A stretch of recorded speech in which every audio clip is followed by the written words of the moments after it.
Escribo esto desde el anonimato, posiblemente mañana pase la noche en otro lugar a kilómetros de aquí, pero en la situación en la que me encuentro el movimiento es vida. Si dan conmigo, lo mejor que me puede pasar es que no vuelva a ver la luz del día, y lo peor, bueno. Lo peor podrían ser varias cosas que me podrían ocurrir demasiado desagradables como para mencionarlas aquí. Seguramente te estarás preguntando quiénes son las personas de las que hablo, o por qué soy perseguido día y noche.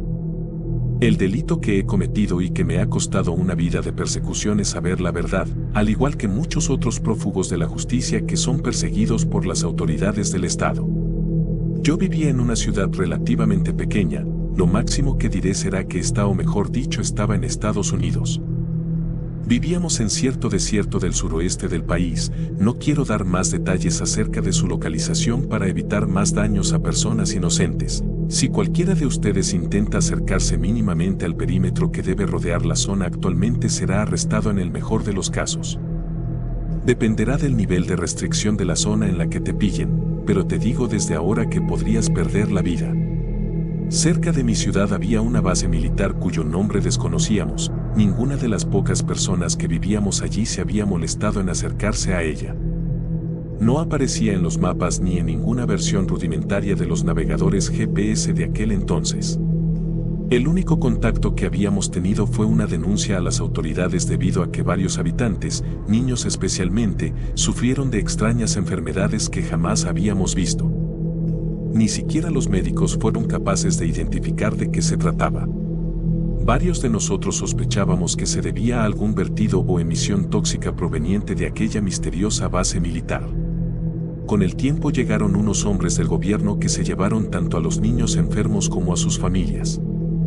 No volvimos a saber nada de ellos. Con el pasar de los años casi cayeron en el olvido salvo para sus conocidos más cercanos. Pero el verdadero final de mi ciudad natal ocurrió varios años después. Yo estaba volviendo de uno de los 3 centros comerciales que había allí. Se acercaban fechas navideñas y yo no trabajaba durante las próximas 3 semanas.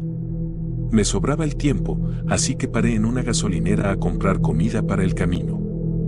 Cuando salí por la puerta y llegué a mi coche, apareció un resplandor en el horizonte. Era bien entrada la tarde, por lo que no podía ser el sol apareciendo tras una nube. No. Aquello parecía estar cerca. Bajé la mirada para no deslumbrarme. Cuando el brillo perdió intensidad, alcé de nuevo la cabeza para ver de qué se trataba. Sentí un terror implacable al verlo, la misma sensación que cuando crees que vas a morir en un sueño. Ante mis ojos había un hongo luminoso que se elevaba en el cielo, una imagen familiar pero asoladora. Era una explosión atómica. Tan pronto como llegué a esa conclusión, una onda de choque me lanzó varios metros hacia atrás, rompiendo cristales, arrastrando objetos y personas y causando destrucción a su paso. Cuando me recuperé, corrí hacia mi coche que apenas había sobrevivido. Mientras arrancaba el motor pensé que podría ser Rusia, que la Tercera Guerra Mundial había empezado, pero algo no cuadraba. ¿Por qué aquí? La relevancia estratégica de esta ciudad era nula. Dejé los pensamientos a un lado y conduje hasta mi casa temiendo lo peor. Yo vivía solo con mi madre y nuestra casa estaba mucho más cerca de la explosión de lo que lo estaba yo. Mientras avanzaba entre el caos, los coches vacíos y destruidos, procurando no atropellar a ninguna de las personas agonizantes en el suelo, me percaté de algo. Las señales, los edificios y los coches a escasos metros de mí estaban siendo derretidos y carbonizados, al igual que las personas, como por una especie de onda térmica invisible. Antes de que me alcanzase, di un volantazo y estampé el coche contra la puerta de un garaje, precipitándome al interior. Unos segundos después, la onda térmica alcanzó el edificio destruyendo todo el exterior. Ese estruendo era tal que no pude escuchar los gritos que seguro que emitían las personas que estaban siendo carbonizadas fuera. Esperé unos minutos para salir. Primero lo hice a pie para comprobar si era seguro. Cuando llegué a la calle comprobé que no quedaba ni rastro de lo que fue antaño una ciudad hermosa. Docenas de esqueletos negruzcos y quemados estaban tendidos sobre el suelo. En aquel momento un polvo oscuro comenzó a caer del cielo como si fuera nieve. A mí me cayó una cierta cantidad en el brazo derecho antes de que volviera a entrar al garaje a por mi coche. Cuando estaba a punto de sacar el coche al exterior, empecé a sentir un dolor muy intenso en el brazo, justo donde tenía el polvo negro. Salí del coche y agarré una botella de agua del maletero derramando su contenido sobre mi brazo. Aquello lo limpió de polvo, pero el dolor apenas desapareció.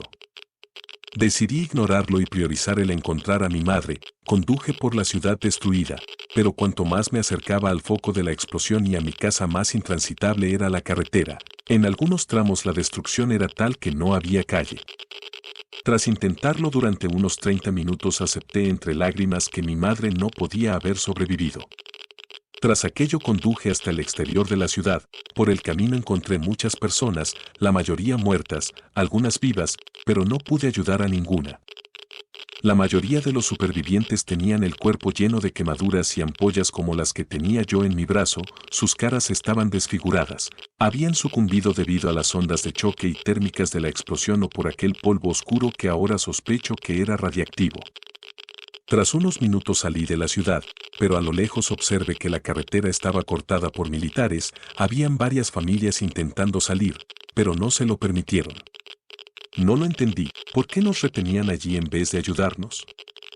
Llevaban máscaras y trajes antirradiación, parecían demasiado preparados como para que les hubiera pillado desprevenidos. De pronto uno de los militares sacó un rifle y disparó contra uno de los ciudadanos que discutía con él. El resto de los militares, sabiendo que no había vuelta atrás, dispararon contra el resto de personas.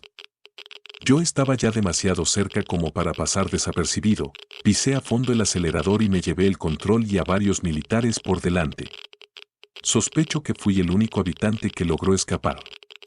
Actualmente llevo 12 años en el exilio y siendo perseguido por el gobierno. Tras averiguar que no hubo ninguna otra explosión, me di cuenta que no había sido Rusia ni ningún otro país. Habíamos sido nosotros mismos. Nuestro propio gobierno utilizó armas nucleares contra la población civil. No sé si fue una prueba fallida o algo mucho más macabro, pero las lesiones por radiación que recibí aquel día no me permitirán seguir viviendo mucho más, por lo que he decidido hacer público esto con la esperanza de que con suerte se haga justicia por toda la gente asesinada, aunque ello signifique que finalmente me encuentren y sea mi final.